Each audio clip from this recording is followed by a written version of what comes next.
সন্তান বাহিরে যাওয়ার সময় অবশ্যই অবশ্যই 3টি দোয়া পরে তাকে ফু দিয়ে দিবেন। আমাদের অনেকের সন্তান স্কুল কলেজ বিভিন্ন জায়গায় যায়, অনেক মায়েরা এ সময় কি পরে ফু দিয়ে দিবে সন্তানকে? বাহিরের হাজার বালা মুসিবত, রোড ঘাটে অনেক সময় অ্যাক্সিডেন্ট হয়, এগুলো থেকে নিরাপত্তার জন্য সন্তানকে কি পরে ফু দিবে এটা অনেকেই জানে না। অবশ্যই 3টি পরে সূরা পরে সন্তানকে ফু দিয়ে দিবেন, 3টি দোয়া পরে। এই 3টি দোয়া রাসূল সাল্লাল্লাহু আলাইহি ওয়াসাল্লাম নিজে প্রেসক্রাইব করেছেন এবং অত্যন্ত অথেন্টিক হাদিস, সহিহ হাদিসের মাধ্যমে এই 3টি দোয়া প্রমাণিত। রাসূল সাল্লাল্লাহু আলাইহি ওয়াসাল্লাম, সাহাবা একরাম এই 3টি আমল করতেন। প্রথম যে দোয়াটা রয়েছে এটা তিরমিজিতে হাদিস এসেছে, রাসূল সাল্লাল্লাহু আলাইহি ওয়াসাল্লাম নিজে বলেছেন।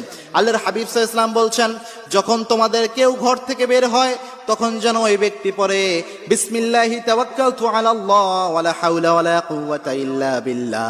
এই দোয়া পড়ে যেন নিজের মধ্যে ফু দেয়।